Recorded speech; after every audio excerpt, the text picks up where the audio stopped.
Welcome to Ink and Evidence, where silence tells stories, and every clue brings us closer to the truth.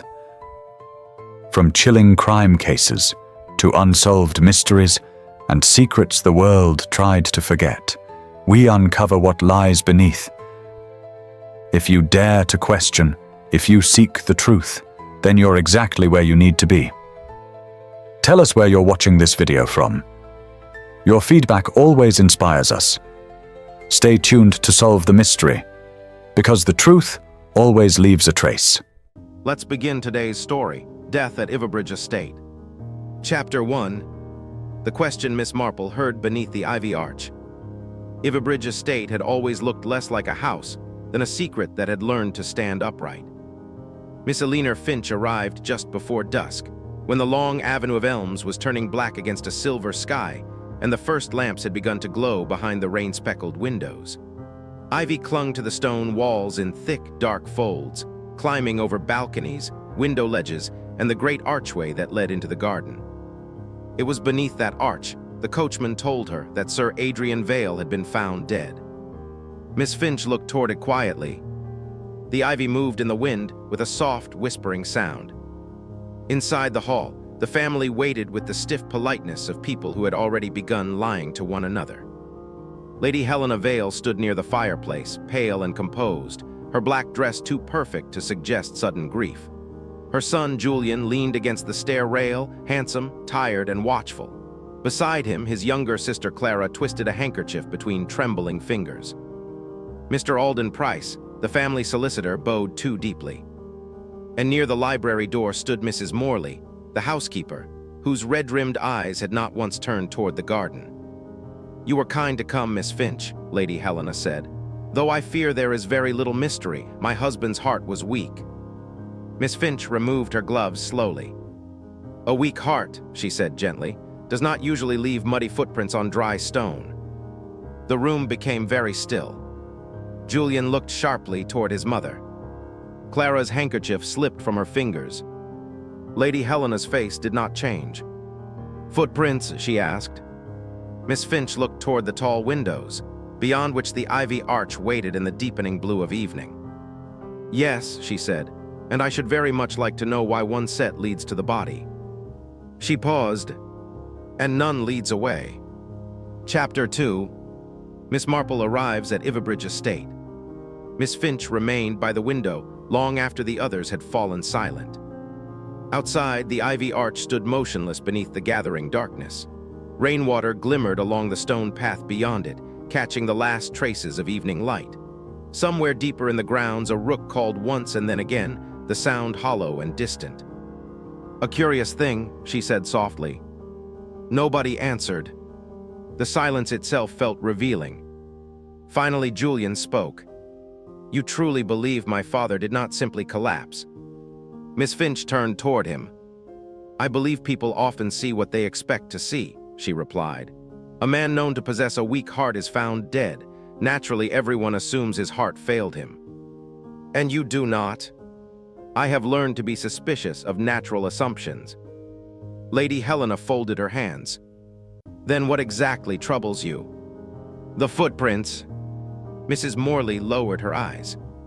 The housekeeper had done that each time the footprints were mentioned. Miss Finch noticed. She noticed everything. "Sir Adrian left the house shortly before midnight?" she asked. Julian nodded. "He often walked in the gardens." "Alone?" "As far as I know." "And who found him?" "Mrs. Morley." The housekeeper stiffened. "I was opening the shutters at dawn," she said quietly. "I looked through the east window and saw him beneath the arch." "You approached immediately?" "Yes." "You touched nothing?" "No." Miss Finch smiled kindly. "Yet you knew instantly he was dead." Mrs. Morley's expression flickered. "Only for a second." "But it flickered." The old detective saw it. The housekeeper's fingers tightened around each other. "I simply knew," she whispered. No one spoke. The fire crackled softly. Miss Finch let the matter rest. For now, questions ripened better when left alone. Later that evening, she was shown to a guest room overlooking the eastern lawns. The chamber smelled faintly of lavender and old books. Ivy brushed against the outside glass whenever the wind stirred. She unpacked very little. Experience had taught her that mysteries rarely allowed comfortable stays. Instead, she sat near the window and watched darkness settle across the estate. Ivybridge seemed different at night. Older, less like a family home, and more like a place preserving its own memories. A place that listened. The moon emerged briefly from behind clouds. Its pale light reached the ivy arch. And there, for a moment, Miss Finch noticed something. A faint pale shape hanging among the leaves. Not natural. Not part of the ivy. Something caught. She stood immediately. 5 minutes later, she was crossing the damp lawn with a lantern. The night air smelled of wet earth and roses. The arch loomed ahead. Closer now, the pale object became visible. A scrap of cloth. White, torn, caught among the ivy stems several feet above the ground. Miss Finch carefully removed it. The fabric appeared expensive. Part of a sleeve, perhaps. Or a handkerchief. It carried the faintest trace of perfume. Not the sort usually worn by men. She folded it carefully. Then her lantern illuminated something else. A mark on the stone pillar beside the arch. A shallow scratch. Fresh. Very fresh. Almost as though something metallic had struck the stone recently. A ring. A buckle. A key. She examined it silently. Then she looked down. The footprints were gone now. Rain had erased them. Only the mystery remained. As she turned back toward the house, movement caught her eye. A figure stood at an upstairs window. Watching her, the silhouette vanished almost immediately. But not before she recognized it. Clara. Breakfast arrived beneath gray skies. The storm had returned during the night. Rain tapped gently against the dining room windows. Clara appeared exhausted. Dark circles shadowed her eyes. Julian seemed distracted. Lady Helena remained composed. Too composed, Miss Finch found herself wondering whether grief had ever truly touched the woman, or whether something else occupied her thoughts. The conversation remained polite until Miss Finch placed the piece of white cloth upon the table. Clara nearly dropped her teacup. Julian frowned. Lady Helena stared. Only for a moment. But she stared. "You recognize it?" Miss Finch asked. "No," Lady Helena replied. Too quickly. Miss Finch turned toward Clara. "And you?" The young woman's face had gone pale. I don't know." "You don't know?" "No." The answer sounded rehearsed. Miss Finch changed the subject immediately, a tactic that often yielded better results than pressure. By midday, she had gained permission to examine Sir Adrian's study. The room occupied the western corner of the house. Tall shelves lined the walls. Ledgers, correspondence, account books, family records. A lifetime arranged neatly behind glass and wood. Miss Finch spent several hours exploring the room. Nothing appeared unusual, which itself felt unusual. A man rarely lived 70 years without leaving some trace of disorder. Sir Adrian's study felt edited, curated, as though someone had carefully removed anything inconvenient. The discovery came shortly after 3 o'clock. Not dramatic, not hidden behind secret panels. Simply absent. A gap. One ledger missing from an otherwise complete sequence. Miss Finch stood before the shelves for several minutes. The numbering was obvious. 23, 24, 25, then 27. 26 had vanished. She pulled the neighboring volumes free. Dust patterns confirmed it. The missing ledger had remained there for years. Until recently, very recently, someone had removed it after Sir Adrian's death, or shortly before it. Miss Finch replaced the books. Her expression remained calm. Inside, however, curiosity sharpened. Missing documents often proved more interesting than discovered ones. She was still considering the matter when footsteps approached behind her. Julian stood in the doorway. For a moment, neither spoke. Rain whispered against the windows. Finally, he said, "You think someone took it?" "Yes." "Then perhaps I should tell you something." His voice sounded reluctant, almost ashamed. Miss Finch waited. "My father argued with someone 3 nights before he died." "Who?" "I don't know." "Did you hear the conversation?" "Only fragments." "What fragments?" Julian hesitated. Then he looked toward the door to ensure they were alone. He said, "You should have left it buried." Miss Finch remained silent. Julian swallowed. Then the other person replied, "It never stayed buried." The room suddenly seemed colder. Outside, thunder rolled somewhere beyond the distant hills. "Did your father mention what they were discussing?" Miss Finch asked.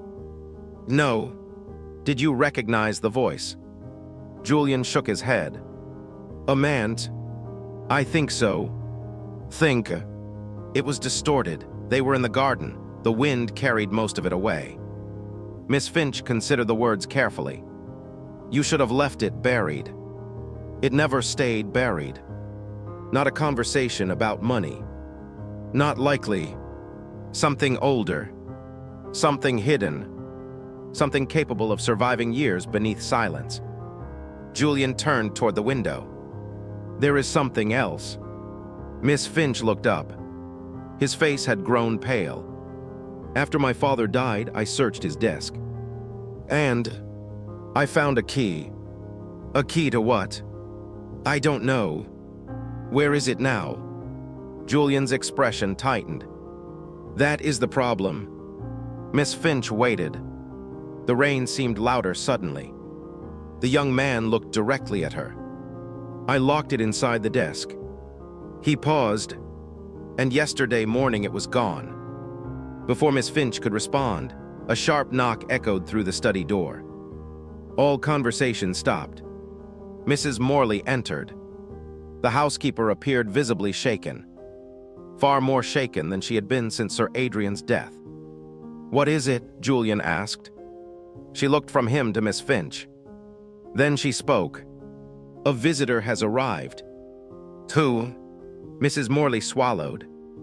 "He refuses to give his name." The room fell silent. "Did he say what he wants?" Miss Finch asked. The housekeeper nodded slowly. Her face had lost all color. "He says he has come for the ledger that disappeared." Chapter 3. The Body in the Winter Conservatory. Mrs. Morley's words lingered in the study long after she had spoken them. Nobody moved immediately. Rain traced thin silver lines down the windows, and somewhere in the house an old clock marked the quarter hour. "A visitor," Julian repeated. The housekeeper nodded. "He is waiting in the front hall." Miss Finch rose quietly. "Then we should not keep him waiting." The stranger stood beneath the great chandelier when they arrived.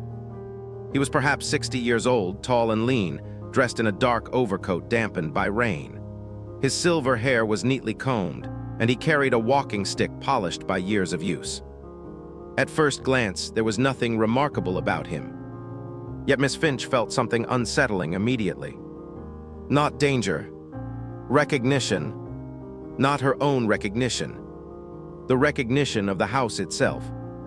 The moment the man had entered, Ivybridge Estate seemed to have remembered him. Lady Helena stopped walking. For the first time since Miss Finch had arrived, genuine emotion appeared on her face. "Shock." The stranger removed his gloves. "Helena." The single word settled heavily into the hall. Julian looked between them. "You know him?" Lady Helena recovered herself quickly. "Mr. Nathaniel Graves." The man bowed slightly. "A pleasure to meet you all."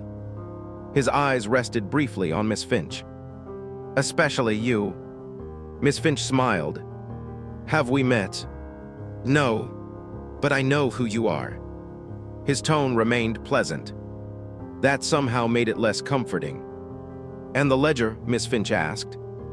Mr. Graves looked toward the rain-dark windows. Nothing more.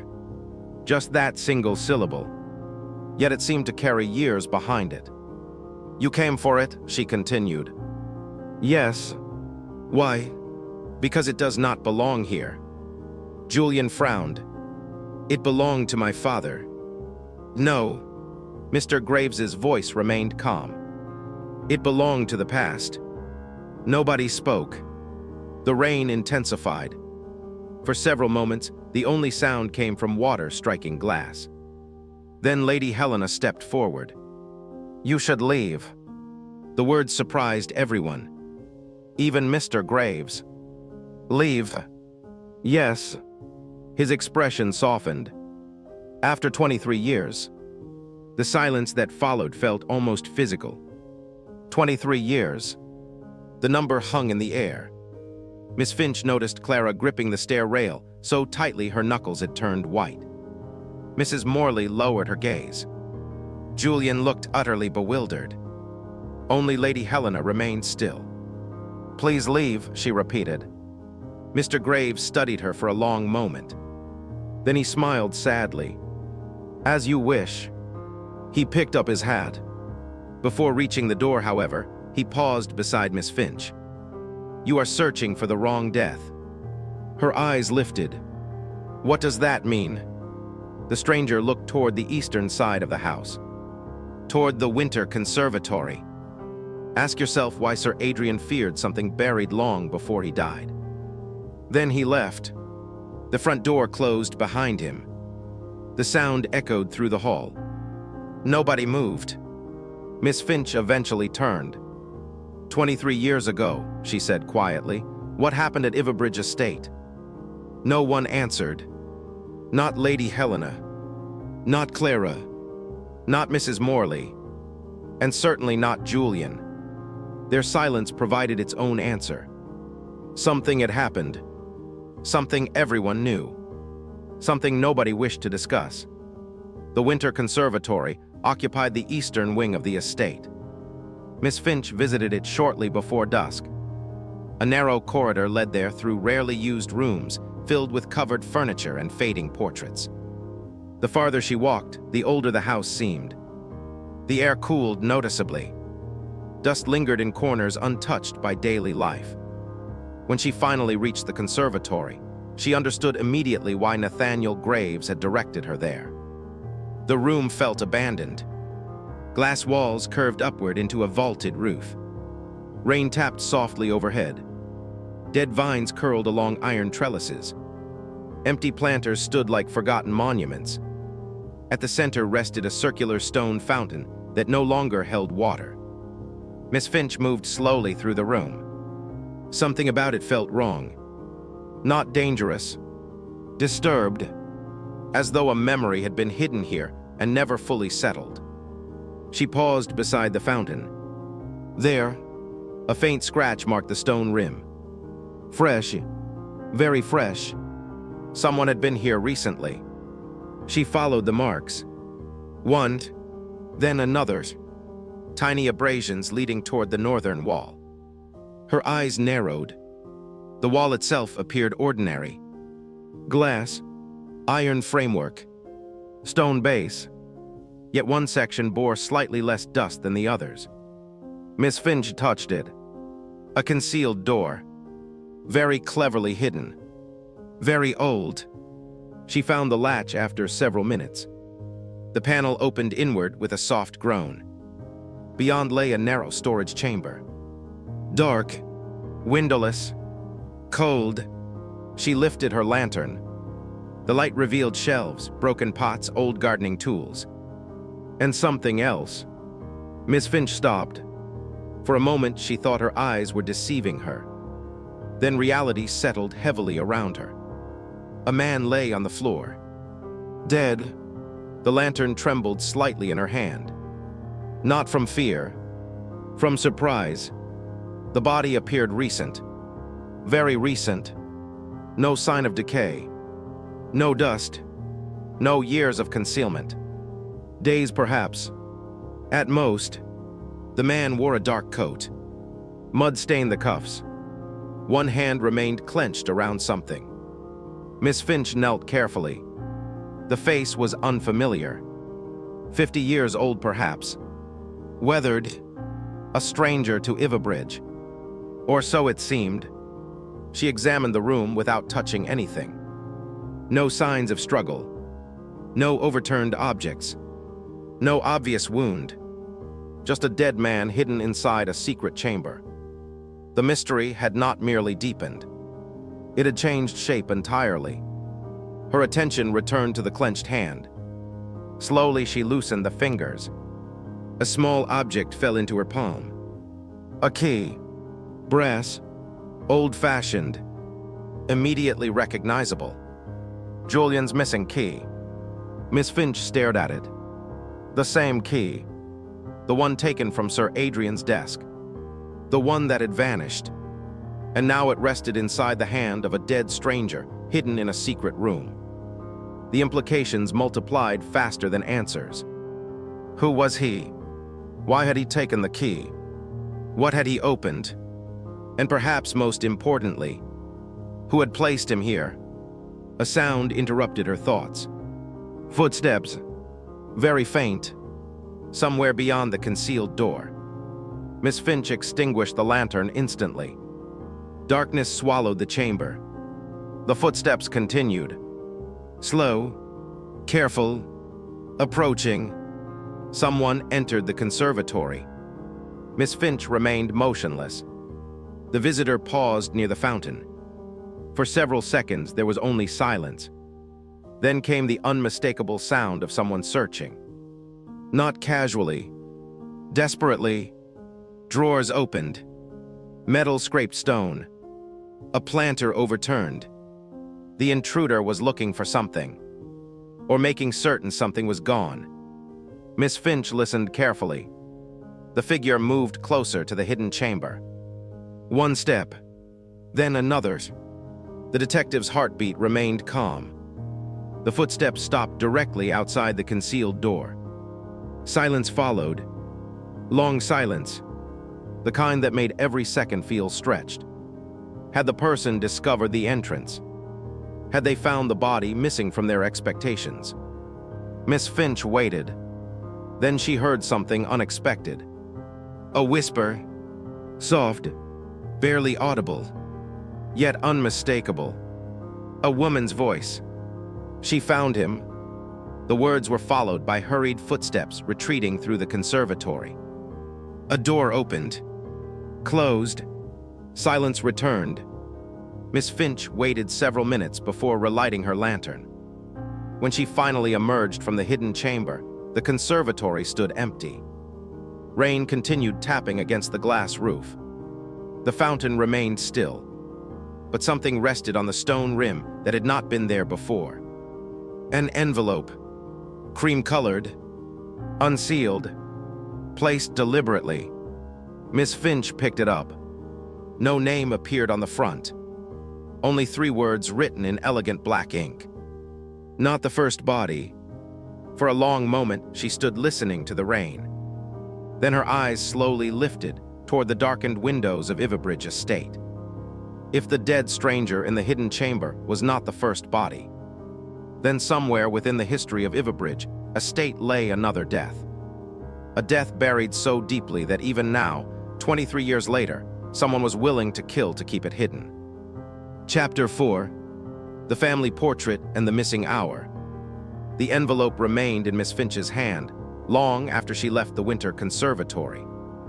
Rain drifted softly against the windows as she walked through the eastern corridor, her footsteps muted by ancient carpets and the heavy silence that seemed to inhabit Ivybridge Estate after dark. Not the first body. The words possessed a peculiar quality. Not a threat. Not a warning. A correction, as though someone wished her to understand that she had begun the story in the wrong place. The dead stranger hidden behind the conservatory wall was not the beginning. He was merely another chapter. By the time she reached the library, the house had settled into evening quiet. Only the fire remained awake. Orange light flickered across shelves and portraits. Outside, wind moved through the ivy with the sound of distant whispers. Miss Finch placed the envelope beside the hearth and considered her next step. A murder often concealed itself behind lies, but old secrets preferred different disguises. Photographs, letters, family histories, memories, especially memories. She found herself thinking about Nathaniel Graves. 23 years. The number appeared again, and again like a recurring note in a melody. Something had happened 23 years earlier. Something important enough that an entire household had learned not to speak of it. Her gaze drifted upward. The walls of the library were lined with portraits of previous generations. Men in military uniforms, women in silk gowns, children staring solemnly at futures already lost. Then one painting caught her attention, not because it was remarkable, because it seemed deliberately unremarkable. A large family portrait hung above a side table. Sir Adrian, Lady Helena, Julian, Clara, and between them, Miss Finch narrowed her eyes. There appeared to be a space, not obvious, not enough to attract casual attention, but once seen, impossible to ignore. The arrangement felt wrong. The composition appeared slightly altered, as though someone had once stood between Julian and Clara. Someone later removed. The detective rose. She approached the painting. Closer inspection revealed subtle evidence. The canvas had been modified, professionally, skillfully, yet not perfectly. A faint outline remained beneath the paint. The shape of a shoulder, part of a sleeve, the suggestion of another figure. Miss Finch stood silently, a missing person hidden inside a family portrait. The discovery felt less surprising than it should have. At Ivybridge Estate, absences were becoming more revealing than presences. A voice behind her broke the silence. "You found it." Clara stood in the doorway. For a moment, neither woman spoke. The young woman looked exhausted. Her eyes carried the weight of sleepless nights. "You knew," Miss Finch said gently. Clara nodded. "Yes." "Who was removed?" A long pause followed. The fire crackled softly. Finally, Clara stepped into the room. "My brother." Miss Finch remained still. "Another brother?" "Yes." The words seemed difficult to say. "His name was Sebastian." The detective looked back toward the portrait. A missing son. A hidden figure. 23 years. The pieces shifted slightly. Not enough to reveal the picture. Only enough to suggest its shape. "What happened to him?" Miss Finch asked. Clara's expression darkened. "No one knows." The answer sounded rehearsed. "Not false, merely incomplete. People usually know something," Miss Finch said. "Not about Sebastian." The young woman approached the portrait. Her fingers brushed the frame. "He vanished. Went. 23 years ago. There it was again. The number, always the same. Always waiting." Miss Finch said nothing. Silence often encouraged truth to continue. And after several moments, Clara did continue. "He disappeared during a winter storm." Her voice softened. "I was very young. Julian was barely old enough to remember much, but I remember the house afterward." The house, the silence. Clara looked toward the fire. Everyone stopped speaking his name. A log shifted in the grate. Sparks rose briefly. "Why remove him from the portrait?" "I don't know." The answer came too quickly. Miss Finch noticed. Clara noticed that she noticed. The young woman's eyes dropped immediately. A tiny betrayal. Almost invisible, yet meaningful.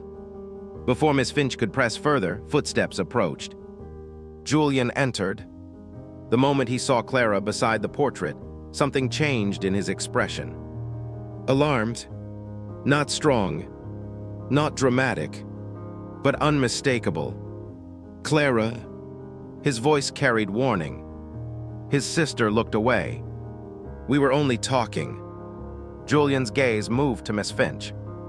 About Sebastian. Nobody answered, which itself answered. The young man sighed. For a moment he looked far older than his years. He wasn't supposed to matter anymore. The statement surprised even him. Miss Finch could see it. The instant regret after speaking. Not supposed to matter, she asked quietly. Julian rubbed his forehead.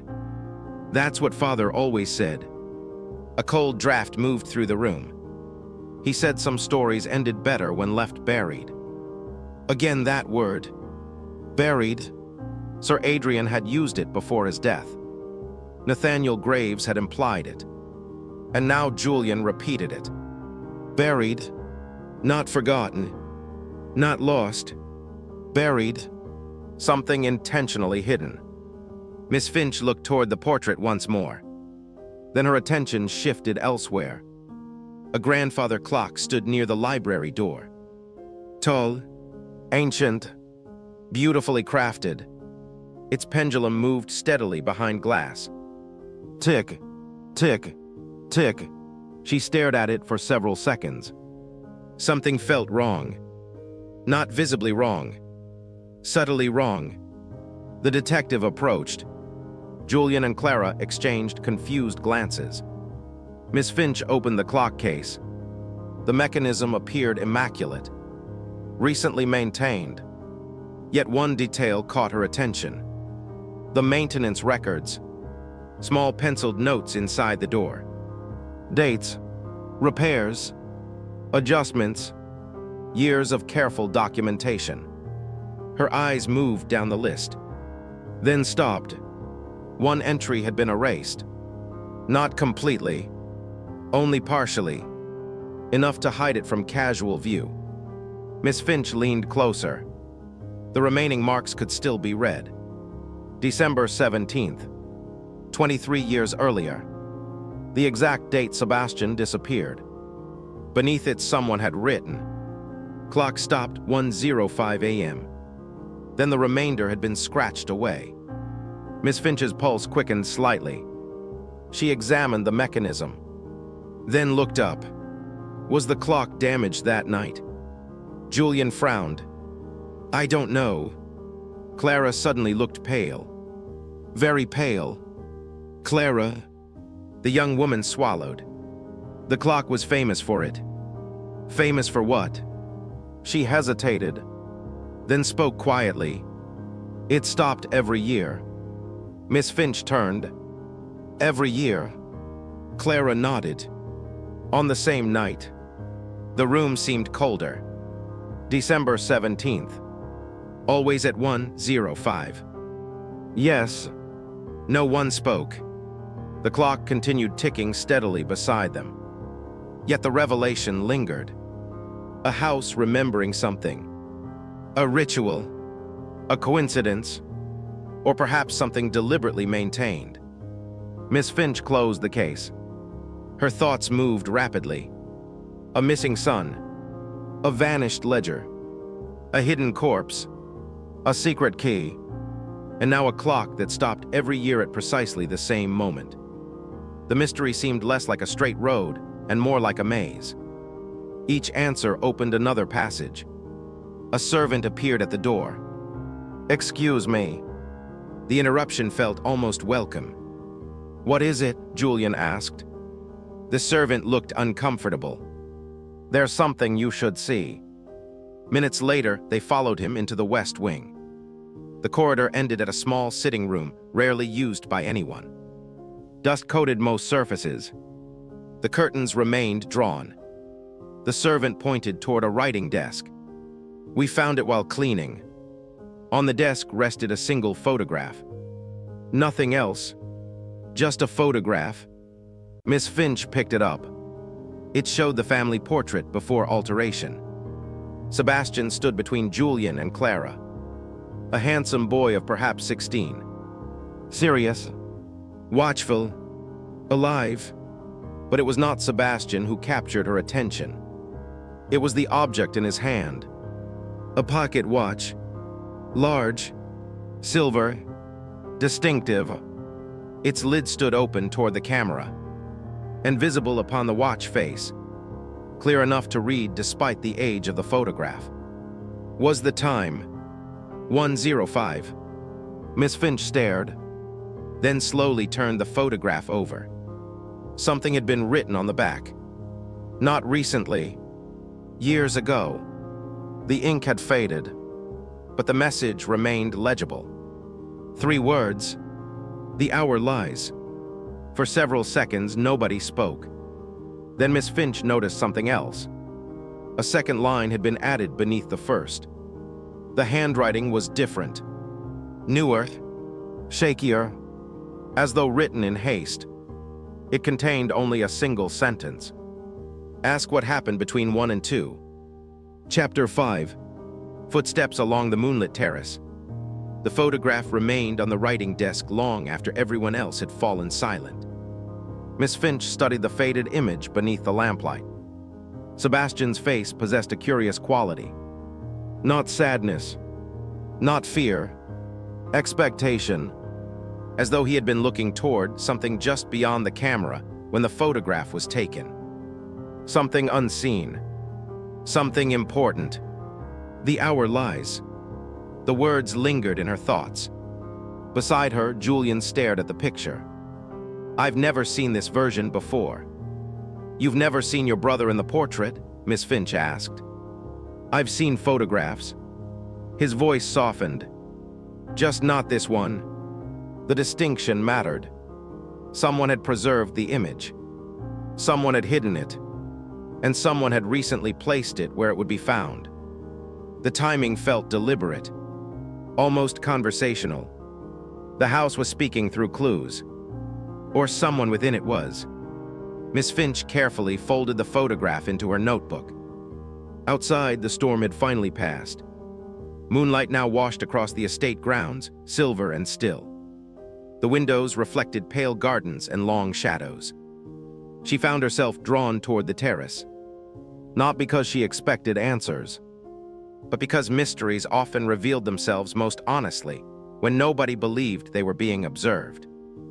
A few minutes later, she stepped through the western doors. Cool air greeted her. The terrace stretched along the rear of the house, overlooking lawns that descended toward dark woods beyond. Moonlight painted the stone balustrades white. The world seemed suspended between sleep and memory. Miss Finch walked slowly. The silence was remarkable. No wind, no rain, only distant owls somewhere beyond the trees. She reached the far end of the terrace and paused.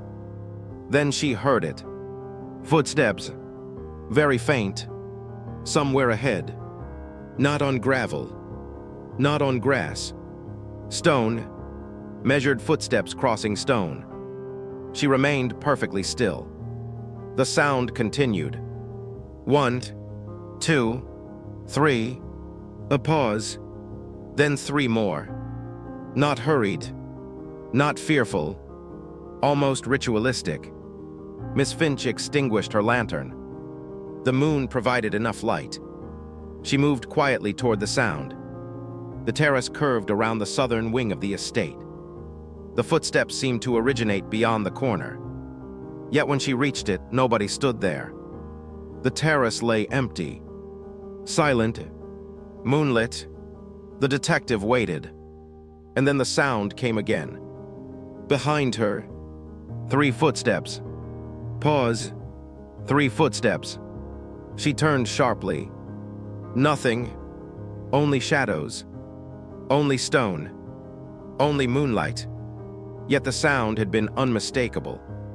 For several moments she listened. Then realization arrived. The footsteps were not moving. They repeated the exact same pattern.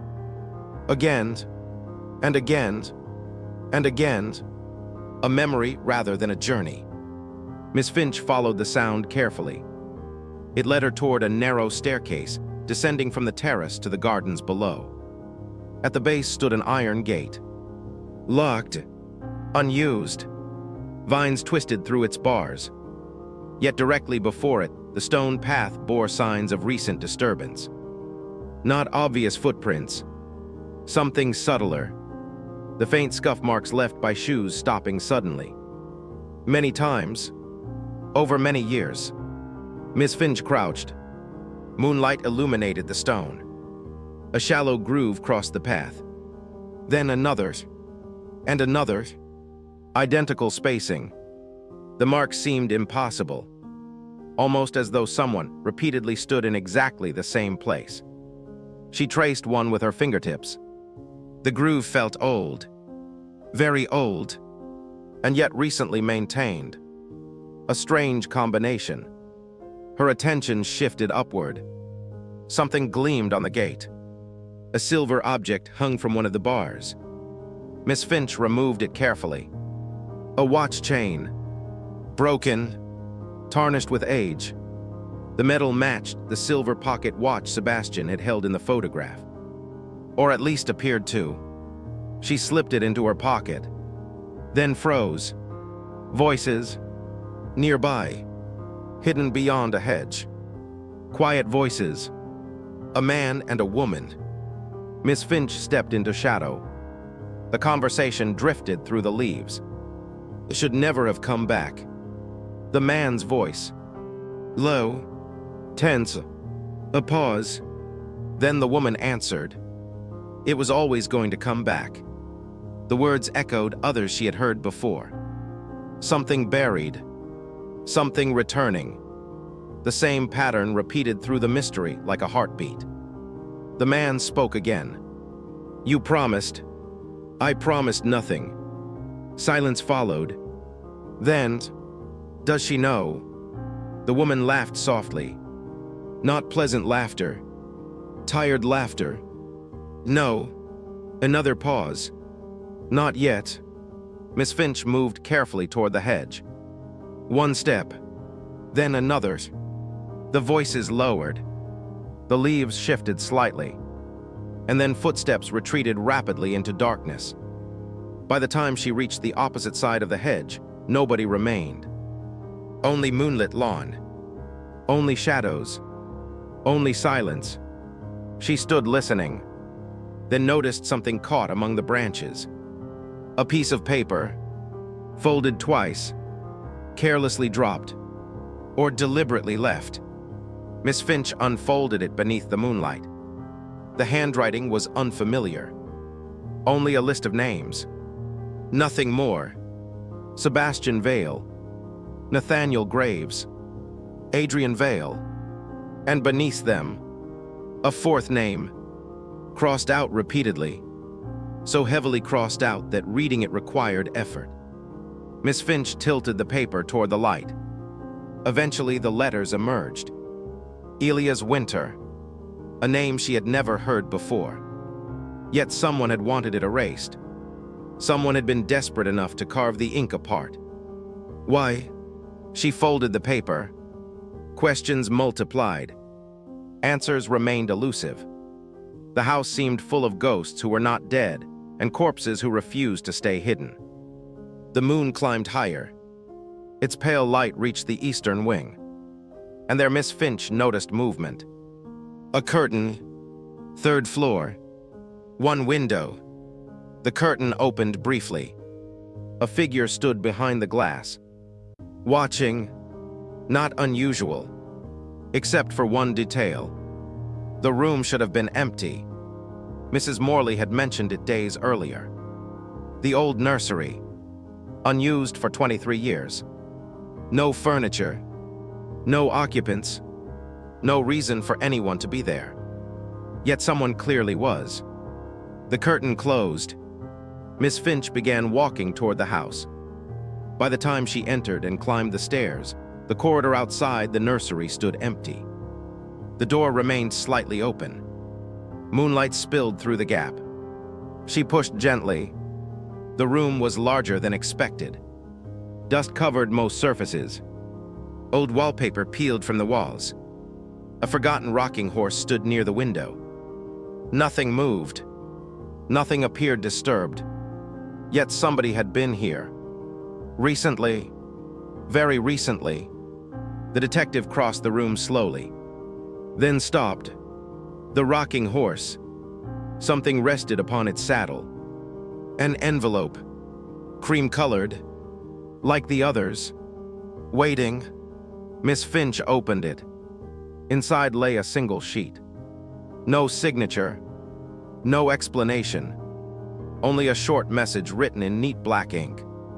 "You are asking the wrong question." She read it twice, then a third time. A draft moved through the room. The paper turned slightly in her hand, and on the reverse side, nearly invisible in faded pencil, another sentence emerged. Not written recently, not written by the same hand. Older, shakier, almost erased. Miss Finch carried it closer to the moonlight. The words slowly revealed themselves. At 1:05, Sebastian was not alone. For several moments, she simply stared. Then her eyes moved toward the far wall. There, hidden beneath decades of dust, she noticed something she had somehow missed. A second door. Small, narrow, almost concealed within the wallpaper. And hanging from its tarnished brass lock was a silver key. The exact shape of the key found in the dead stranger's hand. Chapter 6. The letter hidden inside the ivy wall. Miss Finch stood motionless in the abandoned nursery. Moonlight spilled across the floorboards in pale silver bands. Dust floated through the air like drifting memories. The rocking horse watched silently from its corner, and the narrow, hidden door seemed almost reluctant to exist. The silver key hung from the lock. For a long moment, she did not touch it. The mystery of Ivybridge Estate had a peculiar habit of rewarding patience. Doors opened too quickly often revealed less than expected. Instead, she examined the door itself. The wood had once been painted white, though age had turned it yellow and cracked. The wallpaper around its frame had been carefully cut decades earlier and later pressed back into place. Someone had hidden the entrance intentionally. Someone who expected future generations not to notice. Her fingers brushed the key. Cold metal. Old. Heavy. The same shape as the key found in the dead stranger's hand. Yet this key remained where it belonged, which meant one possibility immediately suggested itself. There had never been only one key. Miss Finch inserted it carefully. The lock turned without resistance. A soft click echoed through the room. Then silence returned. She opened the door. Beyond lay a narrow passage hidden within the walls of Ivybridge Estate. Not a proper corridor, more a maintenance space between rooms, barely wide enough for one person. Dust covered everything. Cobwebs stretched between beams. The air smelled faintly of stone and age. Yet despite the dust, something caught her attention immediately. Footprints. Recent footprints. Someone had walked here.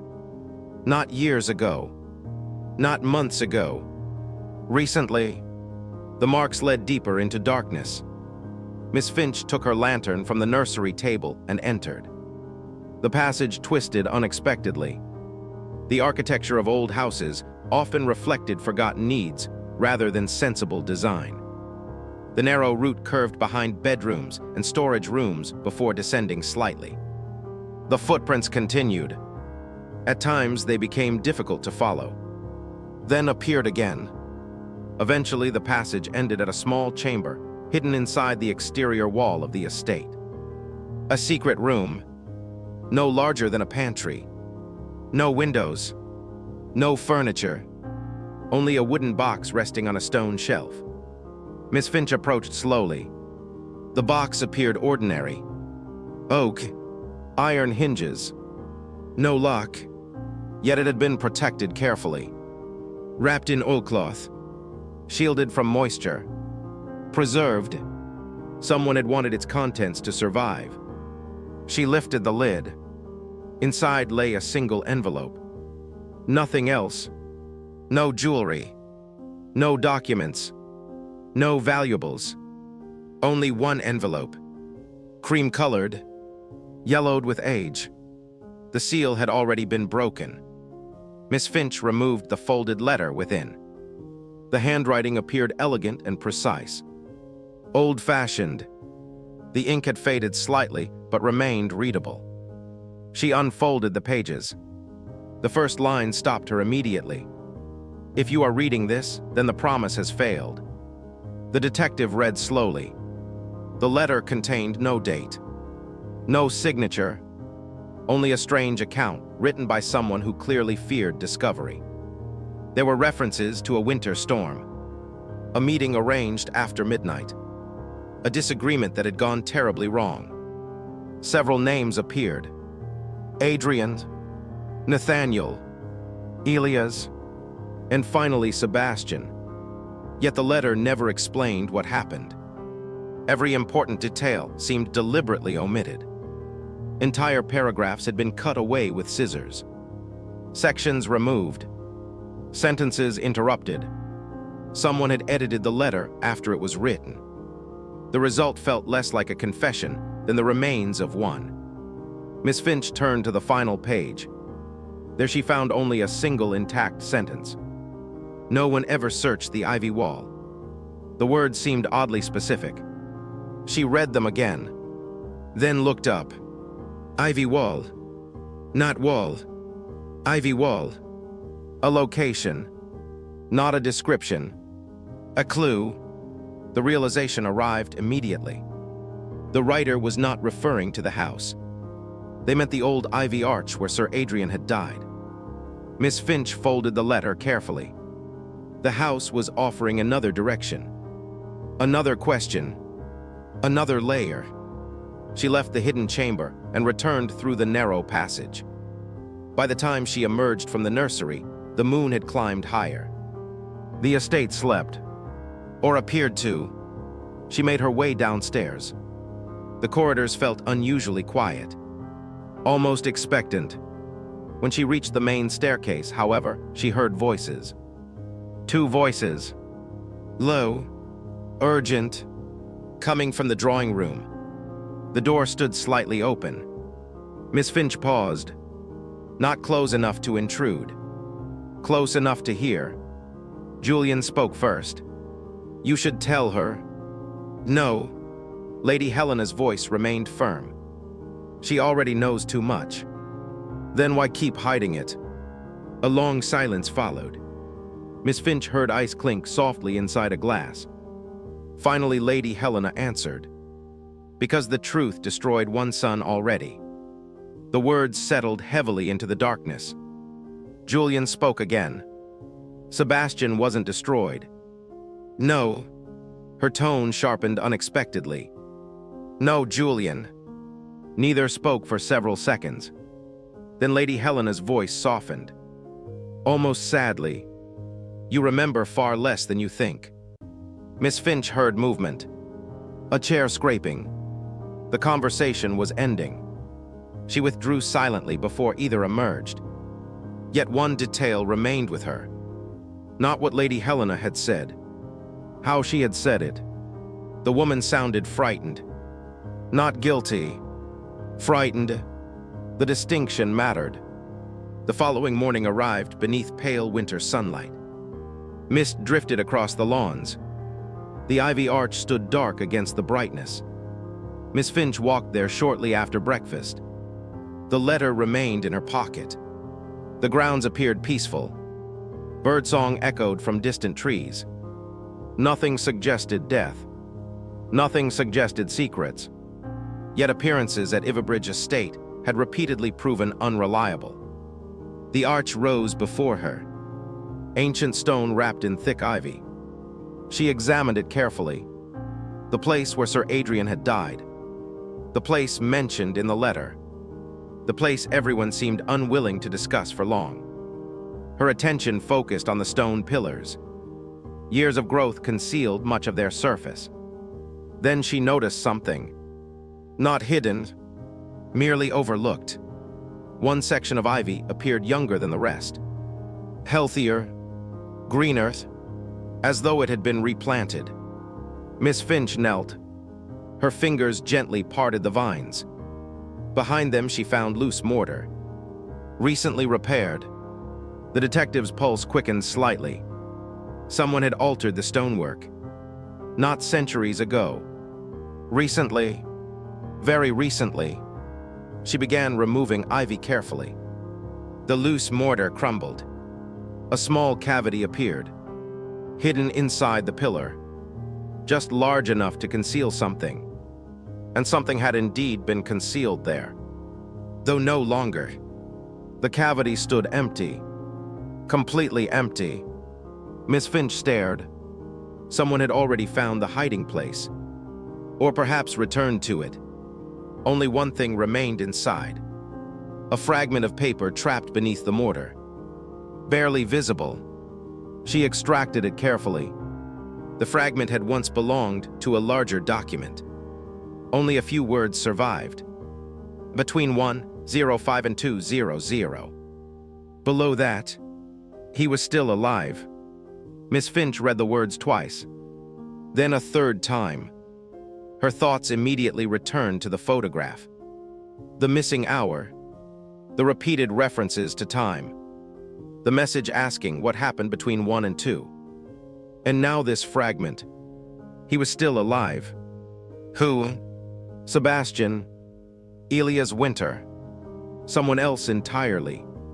The answer remained frustratingly absent. A shadow moved across the ground. Miss Finch looked up. Someone stood watching from the terrace above. Not Lady Helena. Not Julian. Not Clara. The figure was unfamiliar. A man, tall, dark coat, silver hair. Nathaniel Graves. The moment their eyes met, he turned and disappeared into the house. Miss Finch rose immediately. By the time she reached the terrace, however, he was gone.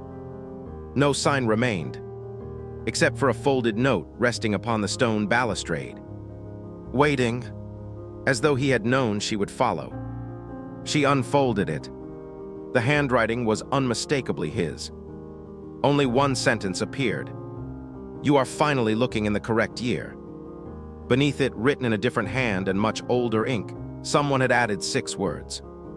The second letter was never found. Chapter 7. The confession that solved nothing.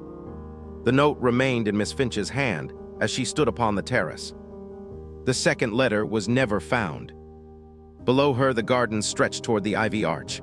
Beyond them lay the woods, quiet beneath a pale afternoon sky. Everything appeared calm.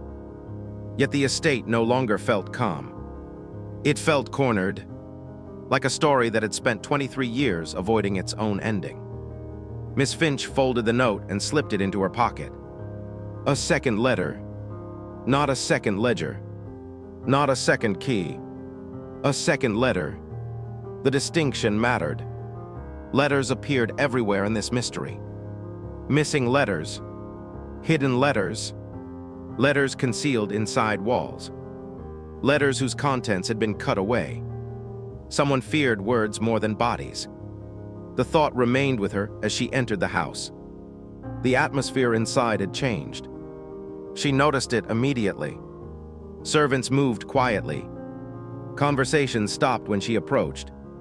Doors closed more quickly than usual.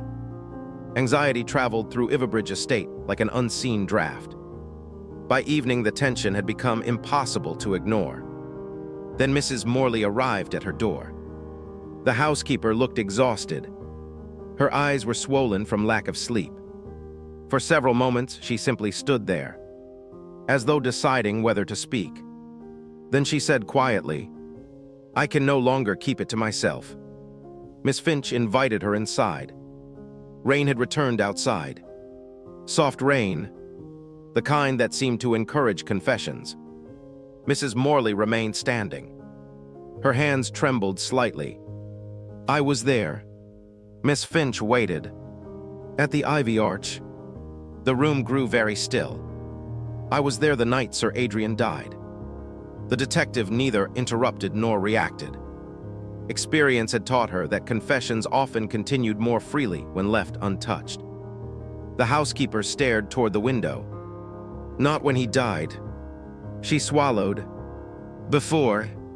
Another pause. He asked me to meet him. Why? Mrs. Morley's gaze lowered. He trusted me. The answer carried history behind it. Years of service. Years of loyalty. Years of shared secrets.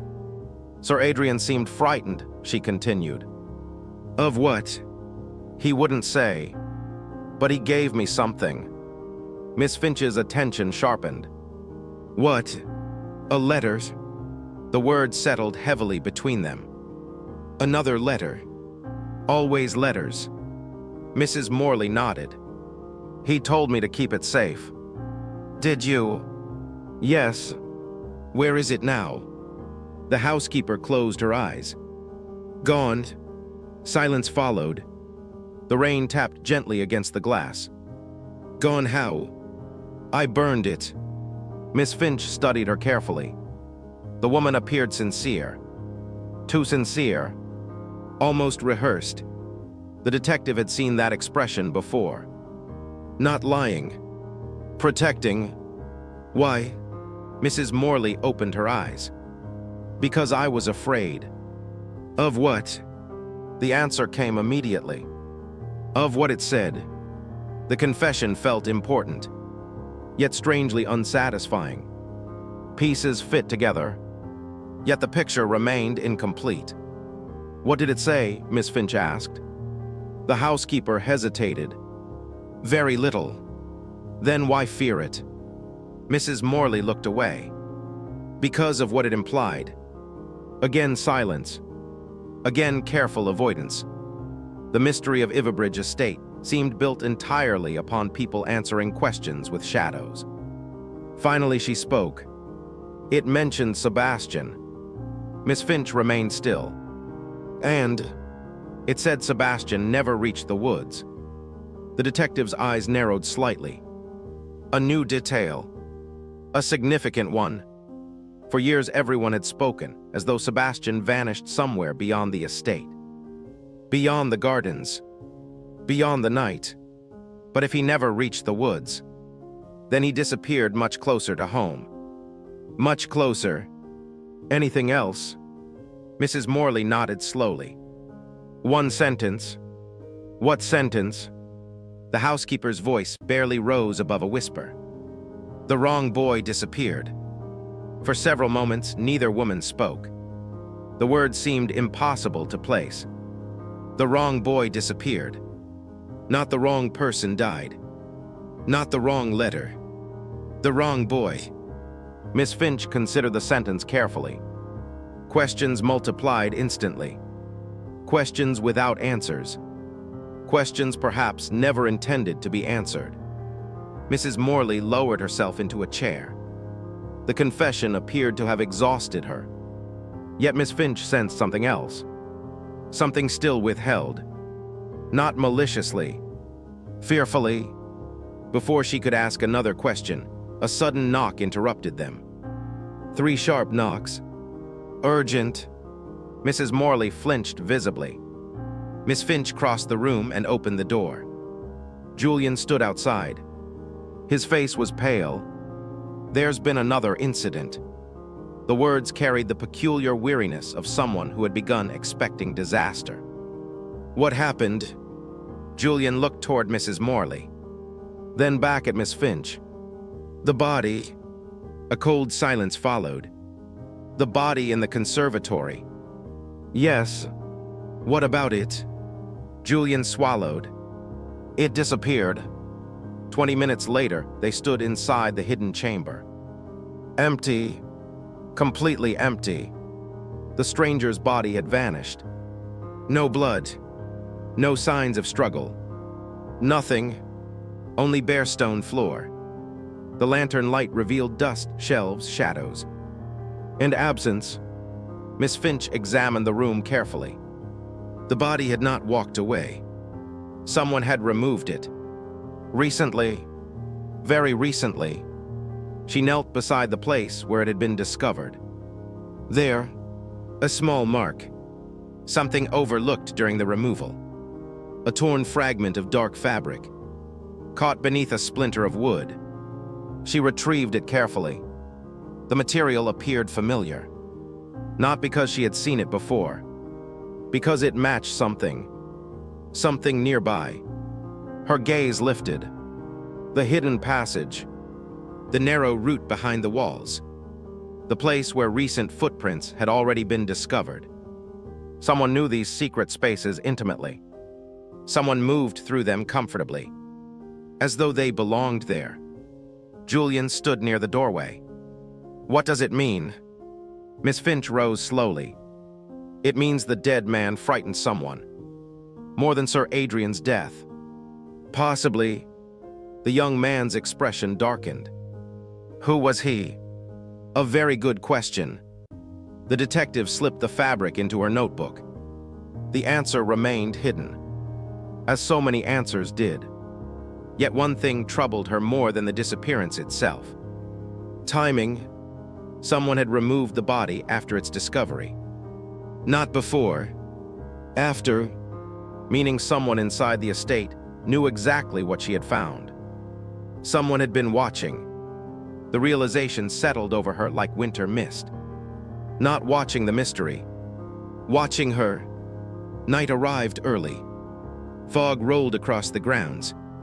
The ivy arch became a dark silhouette against silver darkness. The estate seemed smaller somehow. More enclosed. More isolated. Miss Finch sat alone in the library reviewing notes. Letters. Keys. Sebastian. Nathaniel Graves. Elias Winter. The missing ledger. The missing hour. The missing body. Every path eventually circled back to the same winter night 23 years ago. And yet the truth remained just beyond reach. A faint sound interrupted her thoughts. Footsteps. Not unusual. Except these footsteps came from above. The ceiling. Miss Finch looked up. The library occupied the ground floor. Above it lay a series of long unused guest rooms. Nobody should have been there. The footsteps continued. Slow, measured, crossing the room overhead. Then stopping. The detective remained perfectly still. Silence followed. Then came another sound.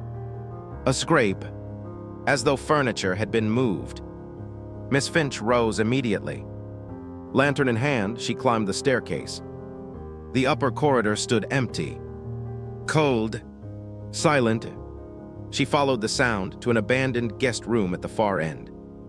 The door stood slightly open. Moonlight spilled across the floor inside. Carefully, she pushed the door wider. The room was empty. No person. No movement. No explanation. Yet something had changed. The wardrobe had been moved away from the wall.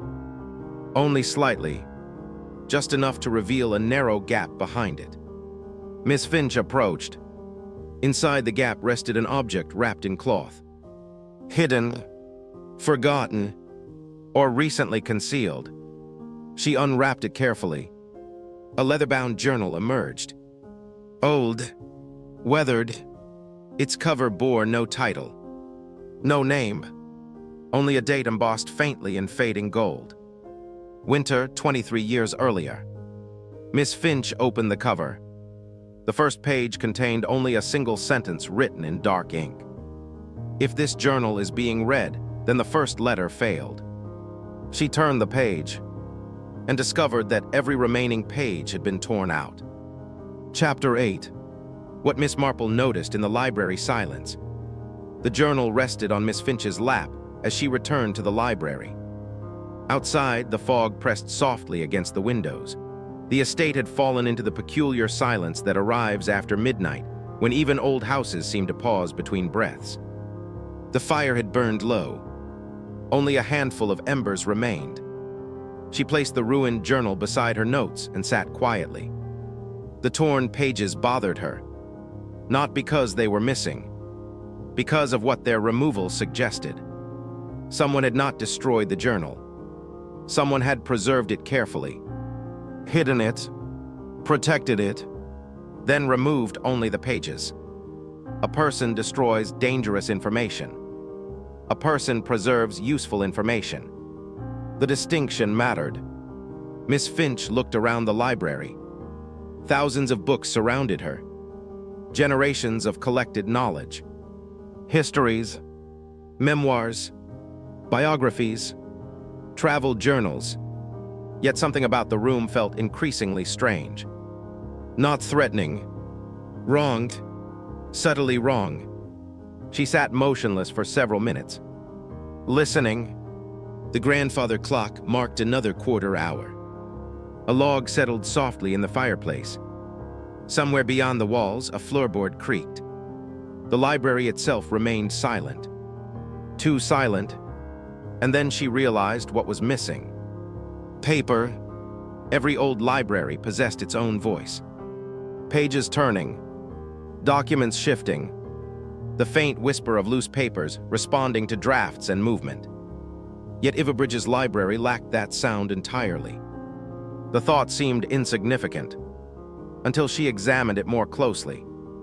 Almost every clue had involved letters, documents, ledgers, photographs, journals, written records.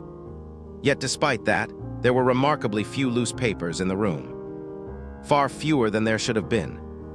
Miss Finch rose. She moved slowly between the shelves.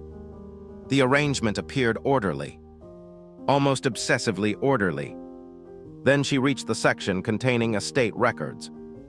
Her fingers traced rows of ledgers, accounts, inventories, property records. Everything appeared complete. Too complete. She pulled one volume free. Dust marked its position. She replaced it, then removed another. And another. A pattern slowly emerged. Not missing books, missing gaps. The shelves had been rearranged. Carefully, skillfully, someone had compressed entire sections together, eliminating spaces where books had once stood. Miss Finch stepped back. The realization spread gradually. The missing ledger was not unique. Other books had vanished too. Several, perhaps many. Not enough to attract attention. Enough to alter history. The library had been edited. Just like the family portrait. Just like the letters. Just like the journal. The mystery repeated itself through every room of Ivybridge estate. Someone removed pieces. Not everything. Only enough. Only what mattered. A soft knock interrupted her thoughts. She turned. Clara stood in the doorway. The young woman wore a dressing gown over her nightclothes. She looked exhausted, yet determined. "You're still awake. So are you." A faint smile touched Clara's face. Sleep doesn't seem very interested in Ivybridge anymore. Miss Finch gestured toward a chair. Clara sat. For a few moments, neither spoke. The library felt gentler than usual tonight. The firelight softened the shadows. Outside, fog wrapped itself around the house. Finally, Clara looked toward the journal. "Did you find anything?" "Mostly absence." The young woman laughed quietly. "That sounds like Ivybridge." The answer surprised them both. For a moment, Clara looked younger, less burdened. Then the sadness returned. Miss Finch studied her carefully. "Tell me about Sebastian." Clara lowered her eyes. For once, she did not avoid the question. "When I was little, I thought he could fix anything." The detective remained silent. "He wasn't like Julian." "How so?" "Julian always tried to understand people." A faint smile appeared. "Sebastian tried to protect them." The words lingered. "He protected you." "Always." Clara looked toward the window. "He protected everyone." Another silence. Then, even when they didn't deserve it. Miss Finch noticed the change immediately. Not in the words, in the emotion behind them. Regret. Old regret. Pain. The kind that survives decades. What happened the night he disappeared? Clara's fingers tightened around each other. For several seconds, she seemed uncertain whether to continue. Then she spoke. I heard an argument. The detective waited. It woke me. Who was arguing? I don't know. Meant, at least two. The answer arrived quickly, as though she had replayed the memory many times. I remember Sebastian leaving his room. And then, I followed. The room grew very quiet. No clock, no wind, only Clara's voice. He told me to go back to bed. Her eyes glistened. He wasn't frightened. What was he? The young woman thought for a moment, then whispered, disappointed. The words settled heavily between them. Not frightened, not angry, disappointed. An unusual emotion for a boy vanishing into mystery. What happened next? I watched him go downstairs. And Clara looked away. I never saw him again. The statement should have felt final. Instead, it felt incomplete. Miss Finch sensed it immediately. Clara had stopped. Not finished. The detective said nothing. Eventually, the young woman continued. I told everyone I went back to bed. A pause. But I didn't. Miss Finch remained perfectly still. The confession seemed difficult. I followed him. The library suddenly felt colder. How far? To the terrace. The same terrace where footsteps had echoed beneath moonlight. The same terrace overlooking the gardens. What did you see? Clara's voice became almost inaudible. Someone was waiting for him. Miss Finch's attention sharpened. The young woman stared into the fire. I couldn't see clearly. Why not? Fog. Always fog. Always shadows. Always uncertainty. Could you tell whether it was a man or woman? Clara hesitated, then shook her head. No. The answer sounded truthful. Frustratingly truthful. What happened? They walked away together. Miss Finch sat quietly. A meeting. Arranged. Expected. Not an abduction. Not a chase. Something else. Toward the woods. No. The answer came immediately. Again that certainty. Again that contradiction. The woods had dominated every assumption. Yet once more someone insisted Sebastian never reached them. Toward the ivy arch. The detective's thoughts returned instantly to the fragment hidden inside the wall. He was still alive. The wrong boy disappeared. The second letter was never found. Each clue seemed to orbit the same location. The ivy arch. The place where Sir Adrian died. The place where Sebastian was last seen. The place where something happened between 1:05 and 2:00. A sudden sound interrupted them. Both women looked up. The noise came from above. The ceiling. Not footsteps this time. A thud. Heavy, as though something had fallen. Then silence. Clara's face lost all color. The reaction was immediate. Instinctive. Fear. Not surprise. Fear. You know that sound. The young woman stood abruptly. No. The answer came too quickly. Too sharply. Miss Finch rose. Clara. But the young woman was already backing toward the door. Her hands trembled visibly. I should go. Why? Clara swallowed. For a moment she looked as though she might speak. Might finally reveal something. Instead she whispered, "It always starts with that sound." Then she left. The door closed softly behind her. Miss Finch stood motionless. The library seemed different now. The silence no longer felt empty. It felt watchful. The thud had come from the floor above, specifically from the abandoned rooms overlooking the western gardens, the same area where the torn journal had been discovered. Lantern in hand, she climbed the staircase. The corridor stood empty. Moonlight spilled through tall windows. Everything appeared undisturbed. Then she noticed it. One door standing open. A room she had examined earlier. The wardrobe room. Slowly she entered. The wardrobe remained against the wall. The hiding place stood exposed. Nothing appeared changed. Until she looked down. Something lay on the floorboards. A single torn journal page. One of the missing pages. Freshly placed. Waiting. Miss Finch picked it up carefully. The paper was old. The handwriting matched the journal. Most of the page had been damaged. Only a few lines survived. She carried it closer to the lantern. The first sentence was incomplete. If Adrian learns about the second letter. The next line had been torn away entirely. Below it, another fragment remained. Elias says the body cannot remain here. Miss Finch's pulse quickened.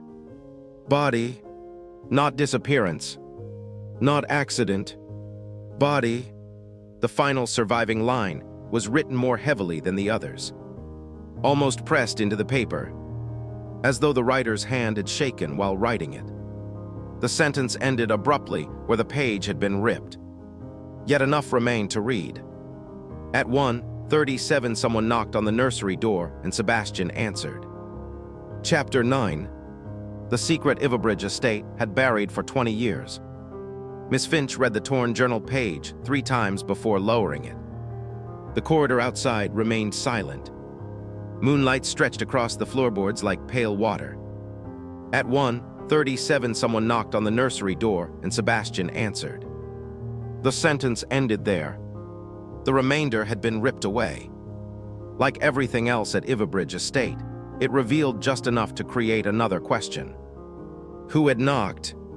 Why had Sebastian answered? And why did someone continue feeding her fragments instead of the whole truth? The mystery no longer felt accidental. Someone was guiding her, not toward answers, toward specific answers. The distinction mattered. She folded the page carefully and slipped it inside her notebook. Then she returned to the library. The fire had nearly died. Only a red glow remained among the ashes. Outside, fog drifted past the windows. The estate seemed suspended in another time. A house remembering itself. She sat quietly for a long while, thinking, not about Sebastian, not even about Sir Adrian. Instead, she thought about Elias Winter. The name appeared repeatedly. In letters, in lists, in journal fragments, always near the center. Yet nobody spoke of him. No photographs, no portraits, no records, as though Ivybridge had buried not only events but people. The detective rose. Sleep would not come. Not tonight. She crossed the library toward the estate records. Rows of volumes stood beneath glass-fronted cabinets. Property transactions, births, deaths, employment records, household accounts, the sort of information families preserved when they wished to remember. Miss Finch began searching. Half an hour later, she found him. Not much, only a single reference. A payroll ledger from 24 years earlier. Elias Winter, estate groundskeeper. The entry appeared ordinary, except for its ending. Employment terminated. No explanation. No forwarding address. Nothing. The handwriting beside the notation differed slightly from the rest. Added later, and written in darker ink. Miss Finch leaned closer. 3 words had been inserted beneath the name. Do not discuss. The detective stared at the page. Not deceased. Not dismissed. Not left employment. Do not discuss. A curious instruction, especially in an official ledger. She closed the book slowly. The silence of the library deepened around her. And then she noticed something else. A shadow moving outside. Not a reflection. Not imagination. A figure crossing the lawn. Quickly, purposefully, moving toward the ivy arch, Miss Finch extinguished her lamp immediately. The moon provided enough light. By the time she reached the terrace, the figure had already reached the gardens. Dark coat, tall, impossible to identify at this distance. Yet familiar. The person paused beneath the arch, then disappeared beyond it.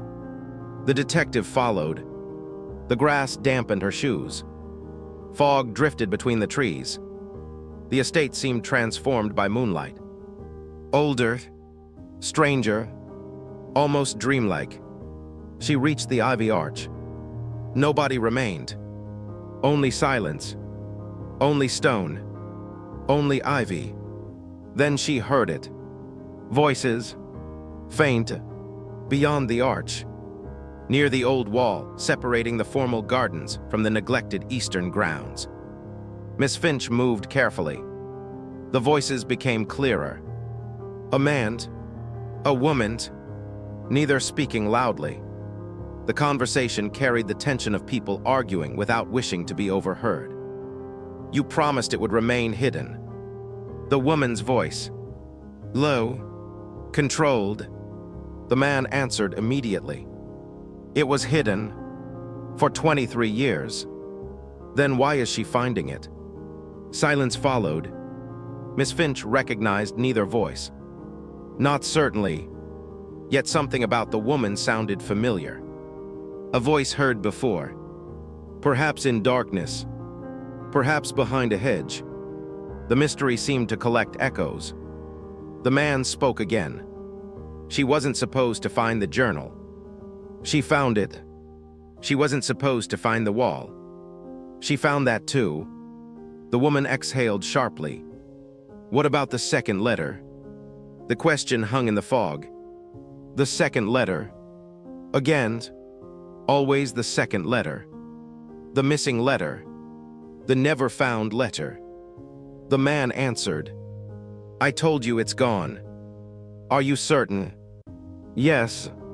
A pause. Then the woman whispered something that froze Miss Finch where she stood. That's what Adrian said. Neither spoke for several seconds. Then footsteps retreated. The voices faded. The fog swallowed them completely. By the time Miss Finch reached the wall, nobody remained. Only damp stone. Only moonlight. Only silence. And something resting on the ground. A photograph. Old. Weathered. She picked it up carefully. The image showed Ivybridge estate many years earlier. Winter. Snow covered the grounds. The ivy arch appeared smaller. Younger. 5 people stood before it. Sir Adrian. Nathaniel Graves. A young Sebastian. A man Miss Finch recognized from an old employment record photograph. Elias Winter. And a 5th figure. The face had been scratched away completely. Not damaged by age. Destroyed deliberately. Miss Finch turned the photograph over. Writing covered the reverse side. A date, 23 years ago. And beneath it, taken 1 hour before. 1 hour before what? The answer had not been written. Or perhaps had been removed. She slipped the photograph into her coat. Then noticed something unusual. The image had been folded many times, as though carried frequently. Treasured or feared, a second object fell from inside the photograph. A tiny piece of paper hidden within the fold. Miss Finch unfolded it. Only 6 words appeared. The burial was not for Sebastian. The detective stared. The fog moved gently around her. Somewhere distant, an owl called. The words altered everything. Or perhaps nothing. That was the difficulty. Every clue at Ivybridge seemed simultaneously illuminating and confusing. The burial was not for Sebastian. Then who? The body mentioned in the journal. The stranger hidden inside the conservatory wall. Someone else entirely. Miss Finch returned to the house shortly before dawn. The first gray light had begun touching the horizon. The estate appeared exhausted, as though it too had spent the night searching its memories. Inside, she found Mrs. Morley waiting in the entrance hall. The housekeeper looked frightened. Not anxious, not worried, frightened. "Miss Finch, what is it?" Mrs. Morley glanced toward the staircase, then toward the front door, as though uncertain where danger might appear. Someone entered Sir Adrian's study. "Went? Tonight?" Miss Finch's attention sharpened. "How do you know?" "I heard them." "Did you see who it was?" The housekeeper shook her head. "No." "Then what was taken?" Mrs. Morley swallowed. For several moments, she seemed unable to speak. Finally, she managed. "Nothing." The answer surprised Miss Finch. "Nothing. Not exactly." The woman looked pale. Something was left. Minutes later, they stood inside the study. Morning light filtered through the windows. The room appeared undisturbed. Books remained in place. Drawers closed. Everything ordinary, except for the desk. A single envelope rested at its center. Cream-colored, like the others. Waiting. Miss Finch opened it carefully. Inside lay one sheet of paper. No signature. No greeting. Only a list. 3 names. Sebastian Vale. Elias Winter. The unknown stranger from the conservatory. And beneath them, written in fresh black ink, "Only one of them is dead." For several moments, the room remained utterly silent. Then Miss Finch noticed something written at the bottom of the page. A final sentence. Smaller, almost hidden, as though added as an afterthought. "Meet me in the Winter Conservatory tonight if you want to know who knocked on the nursery door at 1:37. Chapter 10. The morning death at Ivybridge Estate finally made sense. Miss Finch went to the Winter Conservatory before midnight. The estate slept uneasily behind her. Rain had ceased, but water still clung to the glass roof and trembled whenever the wind touched the panes. The fountain stood dry at the center of the room. The hidden chamber behind the wall remained empty, as though the dead stranger had never lain there at all. She did not wait long. At 1 o'clock, the concealed door opened. Nathaniel Graves stepped into the conservatory. Behind him came Lady Helena. And last of all, pale as candle wax, came Mrs. Morley. Miss Finch looked at each of them quietly. "So," she said, "the house has finally decided to speak." Lady Helena's face tightened. Nathaniel insisted.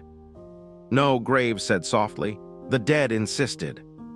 For a moment, only rainwater moved overhead. Then Miss Finch removed the folded note from her pocket. "Only one of them is dead," she said. "Sebastian Vale, Elias Winter, the stranger from the conservatory," a clever sentence. It told the truth, but not the truth anyone expected. Lady Helena closed her eyes. "Sebastian is alive," Miss Finch said. Mrs. Morley gave a faint sob. Julian, who had followed silently and stood in the doorway, went rigid. Clara appeared behind him, one hand pressed to her mouth. Miss Finch turned gently toward them.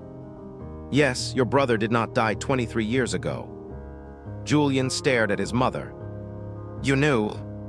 Lady Helena's composure broke at last. "I knew he lived, I did not know where." Nathaniel Graves stepped forward.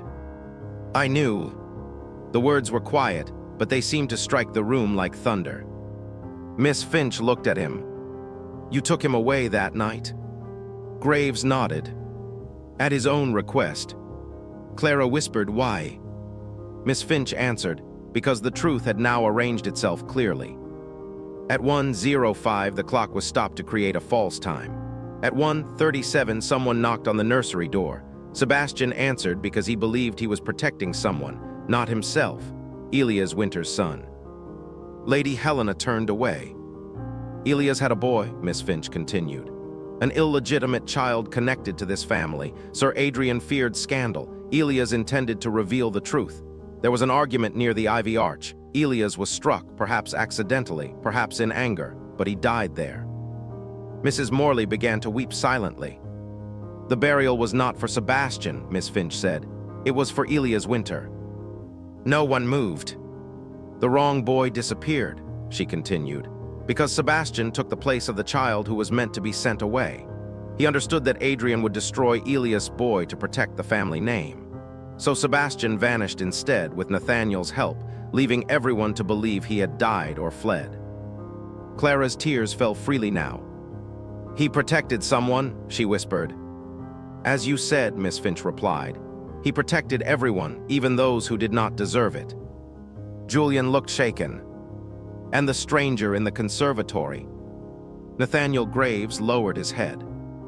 Elias Winter's son, Daniel, he came back after Adrian wrote to him. Miss Finch nodded. Sir Adrian's conscience woke too late. He meant to restore the truth using the missing ledger and the second letter. Daniel came for them, but someone feared what he carried. Lady Helena turned sharply. I did not kill him.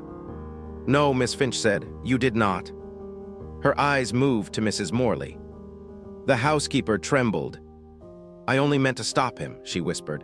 Sir Adrian was dead. The old story would ruin them all. Daniel said he had proof. He said Sebastian was coming back. I gave him tea, only enough to make him sleep. But his heart, her voice broke. I hid him in the chamber. I moved him later because I was afraid. And Sir Adrian? Julian asked hoarsely. Miss Finch turned toward Lady Helena. Lady Helena stood very still. He was dying already, she said. His heart was weak. But yes, I met him beneath the arch. He wanted to confess everything. I begged him not to. We argued. He collapsed. I did not call for help quickly enough. The admission passed through the room like a cold wind. At first, Lady Helena whispered, I told myself he was already gone. Miss Finch's expression softened, though her voice remained steady. And so death at Ivybridge estate became three things at once. Elias Winter's hidden burial, Daniel Winter's concealed body, Sir Adrian's final collapse beneath the ivy arch, all tied together by one family's attempt to edit its own past. At that moment, footsteps sounded beyond the conservatory. Slow, measured, not ghostly now. Human. A man entered from the terrace. Older than the boy in the portrait, silver at the temples but with the same serious eyes. Clara made a broken sound. Sebastian. He looked at her with unbearable tenderness. Yes. For a moment no one spoke. Then Clara crossed the room and embraced the brother she had mourned all her life. Julian stood apart at first, stunned by grief and wonder until Sebastian reached one hand toward him. Then he too stepped forward. Lady Helena did not move. Sebastian looked at her. Not with hatred, not even accusation. Only sorrow. I came because Daniel died, he said, not for revenge, for an ending. Morning found Ivybridge estate washed in pale gold. The police were sent for. The hidden chamber was opened. Elias Winter's remains were found behind the old ivy wall, just where the final letter had always said they would be. Mrs. Morley confessed fully. Lady Helena, at last, wrote the truth in her own hand. By noon, the altered family portrait had been removed. Beneath the painted space, Sebastian's outline waited patiently, as though he had never truly left. Miss Finch stood beneath the ivy arch before departing. Sunlight touched the leaves. The house behind her seemed quieter now, not innocent but relieved. Sebastian joined her there. Ivy grows over everything, he said. Miss Finch smiled gently. Yes, she replied, but it does not erase the stone beneath. As her carriage rolled away from Ivybridge estate, the morning bells began to ring. Not at the wrong hour, not in memory of a lie. This time they rang cleanly through the valley, and for the first time in 23 years, no one in the house tried to stop them.